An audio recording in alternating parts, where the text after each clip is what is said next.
Welcome to my YouTube channel Techgene. इस video में हम पुट एपीआई सर्विस को डिस्कस करेंगे। लास्ट वीडियो में हमने डिलीट एपीआई सर्विस को डिस्कस किया था कि किस तरीके से हम डिलीट एपीआई मेथड का यूज करते हुए अपने डेटा को डिलीट करवा सकते हैं। हमने गेट एपीआई मेथड डिस्कस कर लिया कि हम कैसे एपीआई से डेटा को फैच कर सकते हैं। हमने पोस्ट एपीआई मेथड डिस्कस कर लिया कि कैसे हम अपने डेटा को सेंड कर सकते हैं एपीआई का यूज करते हुए। देन हमने डिलीट एपीआई मेथड को भी डिस्कस कर लिया कि कैसे हम डिलीट एपीआई मेथड का यूज करते हुए अपने डेटा को डिलीट कर सकते हैं। अब हम देखेंगे कि भाई गेट करना देख लिया, पोस्ट करना यानी कि सेंड करना देख लिया, डिलीट करना भी देख लिया, आखिरी चीज बचती है अपडेट करना। तो अपडेट करने के लिए हम यहां पर आज डिस्कस करेंगे पुट एपीआई सर्विस को। ठीक है, कि हम देखेंगे कि पुट एपीआई मेथड का यूज करते हुए कैसे आप अपने डेटा को अपडेट करवा सकते हो। ठीक है, तो उसके लिए हमने क्या करना पड़ेगा, सबसे पहले तो अपनी एक सर्विस बनानी पड़ेगी। तो उसके लिए मैं यहां पर आकर लिखूंगा ng जनरेट सर्विस, और आप अपनी सर्विस का नाम कुछ भी रख सकते हो। मैंने यहां पर रख दिया है पुट एपीआई। ठीक है, तो पुट एपीआई के नाम से बेसिकली यहां पर मेरे पास एक सर्विस क्रिएट कर दी जाएगी। मैं आ जाऊंगा अपनी इस ऐप डायरेक्टरी के अंदर, और इस ऐप डायरेक्टरी के अंदर आकर हम आ जाएंगे यहां पर। ये हमारी गेट एपीआई सर्विस थी, ये हमारी पोस्ट एपीआई सर्विस थी, और यहां पर हमारे पास क्या आ चुकी है, पुट एपीआई सर्विस आ चुकी है। ठीक है, मैं इस सर्विस में आ जाऊंगा। ठीक है, सबसे पहले हम यहां पर आ जाएंगे, और यहां पर आने के बाद अब हमने काम क्या क्या करना है वो कर लेते हैं। सबसे पहले तो मैं यहां पर आकर लिखूंगा प्राइवेट का कीवर्ड, और मैं यहां पर आकर एक प्रॉपर्टी बनाऊंगा बेसिकली एपीआई यूआरएल के नाम से, जिसके अंदर क्या होगा, मेरी एपीआई का यूआरएल होगा। अब एपीआई का यूआरएल कहां से मिलेगा, उसके लिए हमने यहाँ पे जेसन सर्वर का यूज करते हुए एक एपीआई क्रिएट करी थी। इसको मैं यहां पर आकर रन करूंगा, Jason dash server double dash watch, कि भाई इसको क्या कर दो, रन कर दो। यहां पे एंटर प्रेस करूंगा, और यहां पे आपको क्या मिल जाएगा, इस एपीआई का यूआरएल मिल जाएगा। ठीक है, तो ये बेसिकली आपको यूआरएल मिल चुका है। इसको मैं यहां पे कॉपी करूंगा, यहां पर ले आऊंगा, यहां पर लाकर पेस्ट कर दूंगा। तो ये एपीआई यूआरएल की प्रॉपर्टी के अंदर हमने अपनी एपीआई का यूआरएल दे दिया है। देन उसके बाद हमने क्या करना है, अपने कंस्ट्रक्टर को डिफाइन करना है। कंस्ट्रक्टर के अंदर मैं क्या करूंगा, मैं यहां पर आकर प्राइवेट के कीवर्ड का यूज करूंगा। यहां पर आकर हम क्या करेंगे, एक इंस्टेंस बनाएंगे, किस नाम से, एचटीटीपी के नाम से। और ये जो इंस्टेंस होगा वो किस सर्विस का होता है, बेसिकली आपकी एचटीटीपी क्लाइंट की सर्विस का होता है। ठीक है, तो मैं यहां पर आकर एचटीटीपी क्लाइंट की सर्विस का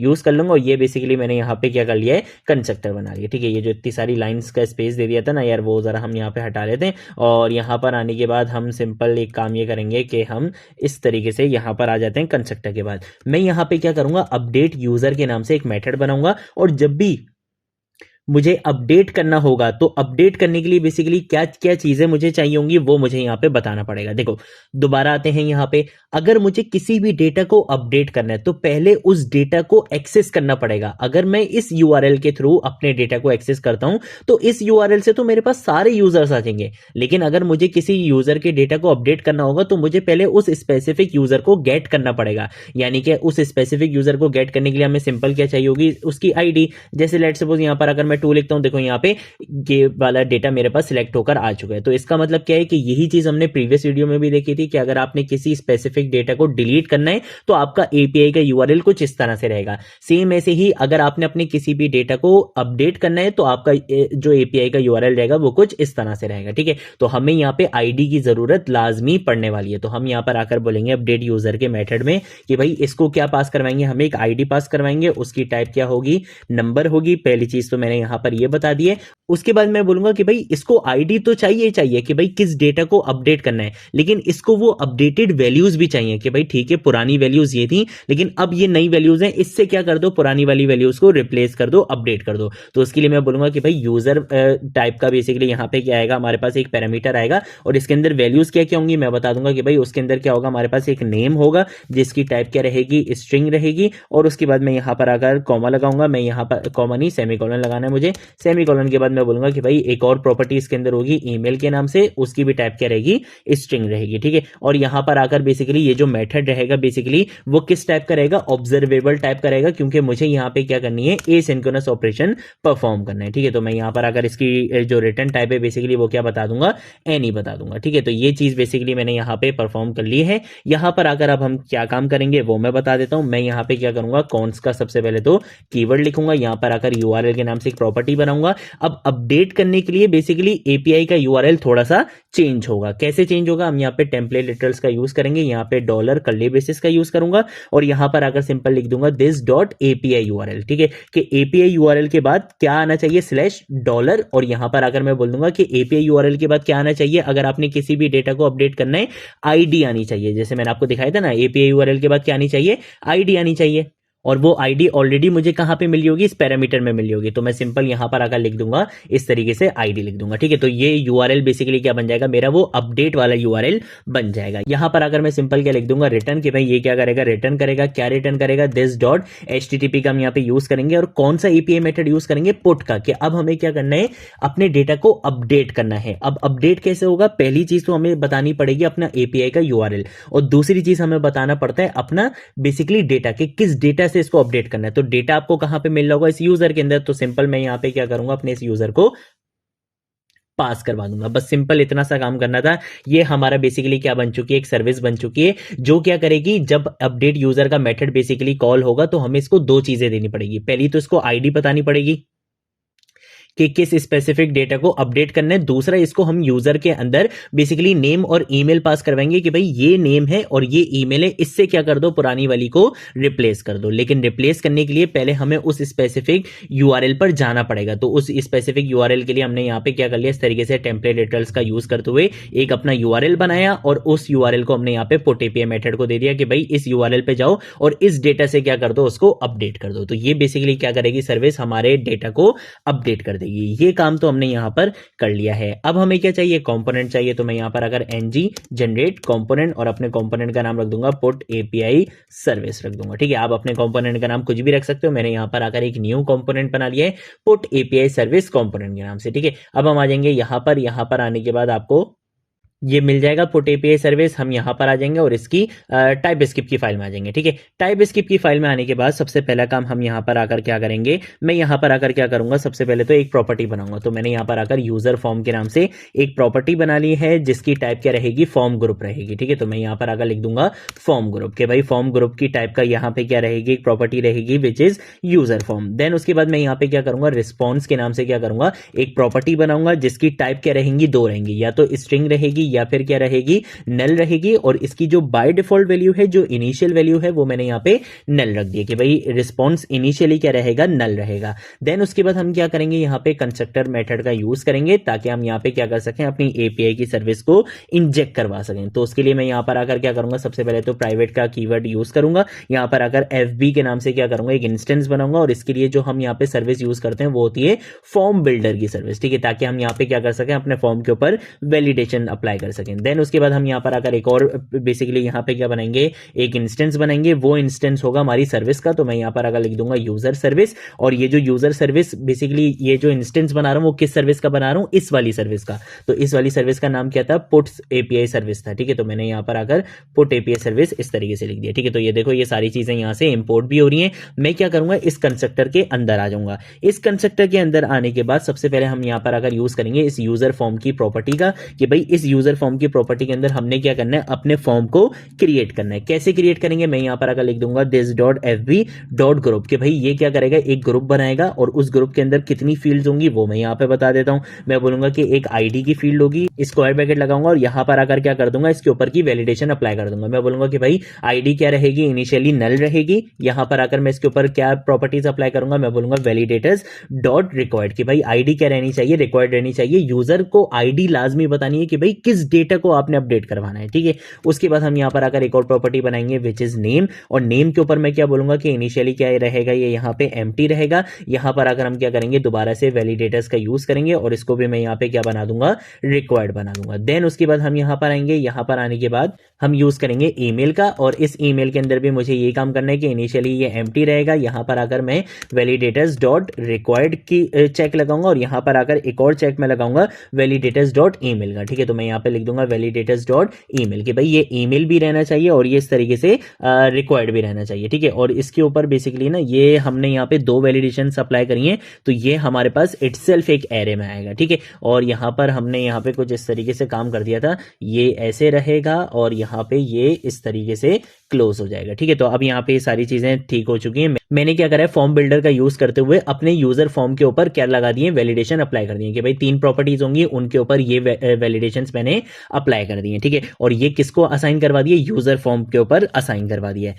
अब मैं क्या करूंगा, मैं यहां पर आकर एक मेथड बनाऊंगा कि भाई जब मेरा फॉर्म सबमिट होगा तब आपने क्या काम करना है, ठीक है। तो उसके लिए हम यहां पर आएंगे, यहां पर आकर क्या करूंगा, ऑन सबमिट के नाम से एक मेथड बना लूंगा। आप किसी भी नाम से यहां पे मेथड बना सकते हो। मैं यहां पर आकर क्या करूंगा, इफ का कीवर्ड यूज करूंगा, और मैं यहां पर आकर बोलूंगा दिस डॉट यूजर फॉर्म, ठीक है। तो हम यहाँ पे आके लिखेंगे दिस डॉट यूजर फॉर्म और इस यूजर फॉर्म के बाद मैं यहाँ पे लिख दूंगा वैलिड, कि अगर आपका जो यूजर फॉर्म है वो बिल्कुल वैलिडेशन के साथ सारी चीजें चेक होने के बाद आपका यूजर फॉर्म फिल हो चुका है, आपका फॉर्म बेसिकली सबमिट हो चुका है, तो फिर आप क्या करोगे, कॉन्स का कीवर्ड लिखूंगा, ऑब्जेक्ट डीस्ट्रक्चरिंग का कॉन्सेप्ट यूज करूंगा, यहां पर आकर बोलूंगा आईडी, नेम और ईमेल। अब ये क्या काम कर रहा है ये मैं आपको भी बताता हूं। मैं यहां पर आकर लिखूंगा दिस डॉट यूजर फॉर्म और डॉट यहां पे आके लिख दूंगा वैल्यू। अब ये जो यूजर फॉर्म था इसके अंदर वैल्यू क्या आएगी, आपको पता है कि भाई जो हमारा फॉर्म होगा उसके अंदर तीन बेसिकली इनपुट फील्ड्स होंगी, आईडी, नेम और ईमेल। वो इटसेल्फ क्या होगा, एक ऑब्जेक्ट होगा, ठीक है। हमने यहाँ पे क्या करा था, एक ऑब्जेक्ट बनाया था ना, ये एक ऑब्जेक्ट बनाया, ऑब्जेक्ट के अंदर क्या होंगी, तीन वैल्यूज, आईडी, नेम और ईमेल। तो यहां पर मैंने क्या करा, उन तीनों को एक्सट्रैक्ट कर लिया, मैंने यहाँ पे ऑब्जेक्ट को डीस्ट्रक्ट कर दिया, ऑब्जेक्ट को खोल दिया। इसको ऐसे समझ लो कि भाई एक डब्बे के अंदर तीन चीजें थी, आईडी, नेम और ईमेल। अगर मैं आईडी, नेम और ईमेल को एक्सेस करना चाहता हूं तो मुझे क्या करना पड़ेगा, पहले उस डब्बे को ओपन करना पड़ेगा। तो यहां पे हमने क्या करा है, उसी डब्बे को ओपन कर दिया, ऑब्जेक्ट को डीस्ट्रक्ट कर दिया। तो यहां पे जो इसकी वैल्यूज थी वो क्या हो गई, डीस्ट्रक्ट हो गई, आईडी की वैल्यू आईडी में आ गई, नेम की वैल्यू नेम में आ गई और ईमेल की वैल्यू ईमेल में आ गई है। अब यहां पर आकर हम क्या करेंगे, हम यहां पर आकर यूज करेंगे दिस डॉट यूजर सर्विस का बेसिकली यूज करेंगे। और यूजर सर्विस के अंदर हमने किस नाम से मेथड बनाया था, अपडेट यूजर के नाम से बनाया था। अपडेट यूजर को हमने प्रॉमिस करा था कि भाई एक तो तुम्हें मैं आईडी पास करूंगा, आईडी मुझे यहां से मिल गई, और दूसरी चीज मैं तुम्हें क्या पास करूंगा, मैं तुम्हें यूजर टाइप का एक ऑब्जेक्ट पास करूंगा, उसके अंदर क्या होगा, नेम और ईमेल। तो मैं यहां पर अगर एक ऑब्जेक्ट बनाऊंगा, मैं बोलूंगा कि भाई नेम पास करवा दो, यहां पे ईमेल पास करवा दो, दोनों चीजें मैंने यहां पे पास करवा दी हैं। इसके बाद मैं लगा लूंगा यहां पे सब्सक्राइब का मेथड, कि भाई जैसे ही ये आपको क्या करेगा, वैल्यू रिटर्न करेगा। हमने बोला था ना कि ये वाला जो मेथड होगा ये आपको क्या करेगा, एक रिजल्ट रिटर्न करेगा। तो जैसे ही ये चीज सक्सेसफुली हो जाएगी, यहां पे क्या होगा, सब्सक्राइब का मेथड हिट होगा, और जैसे ही ये सब्सक्राइब का मेथड हिट होगा, ये यहां पे क्या करेगा, सबसे पहले तो नेक्स्ट वाले मेथड को कॉल करवा देगा। अगर यहां पे आपकी एपीआई सक्सेसफुली काम कर जाती है तो क्या होता है, नेक्स्ट वाला मेथड कॉल हो जाता है। हम यहां पे लिखेंगे दिस डॉट रिस्पॉन्स, और इस रिस्पॉन्स की वैल्यू को हम यहां पे क्या कर देंगे, अपडेट कर देंगे, यूजर अपडेटेड सक्सेसफुली, ठीक है। इस तरीके से हम यहाँ पे आके अपने मैसेज को अपडेट करेंगे, और उसके बाद हम यहाँ पे क्या करेंगे, यूजर फॉर्म डॉट रीसेट कर देंगे, कि जो हमारा फॉर्म था उसको क्या कर दो, रीसेट कर दो। और अगर ये चीज वर्क नहीं कर दी, यानी कि हमारी जो एपीआई है वो सही से वर्क नहीं कर पाती है, देन उसके बाद हम क्या करेंगे, अपने एरर वाले मेथड को कॉल करवा देंगे, और मैं बोलूंगा कि भाई जो भी हमारे पास एरर आ रहा है उसको क्या करवा दो, रिस्पॉन्स में ऐड करवा दो। तो हम यहाँ पे लिख देंगे दिस डॉट रिस्पॉन्स, और यहाँ पे आके हम बोल देंगे एरर अपडेटिंग डेटा, ठीक है। इस तरीके से हमने यहाँ पे अपने रिस्पॉन्स की वैल्यू को अपडेट करवा दिया। तो ये बेसिकली हमारे कंपोनेंट की लॉजिक थी,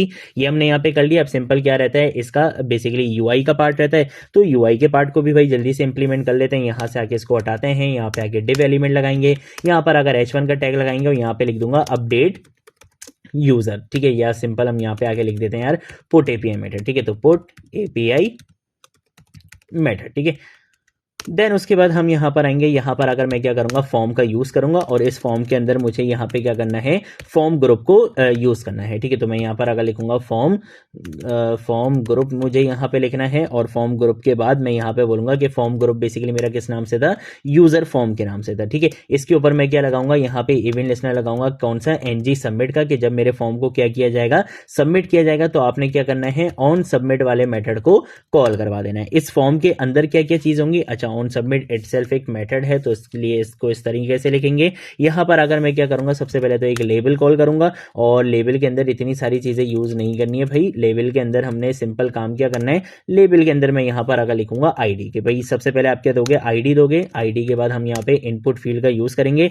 टाइप इसकी क्या रहेगी, टाइप वगैरह हमें यहाँ पे बतानी है कि टाइप इसकी क्या रहेगी, नंबर रहेगी। और उसके बाद हम यहाँ पे आके क्या कर देंगे, इसको यहाँ पे आके मैं लिखूंगा फॉर्म कंट्रोल नेम, के फॉर्म कंट्रोल का नेम क्या रहेगा, तो फॉर्म कंट्रोल नेम, ठीक है। Form control name equal to, और यहाँ पे आके इसका जो फॉर्म कंट्रोल का नेम है वो आईडी रहेगा।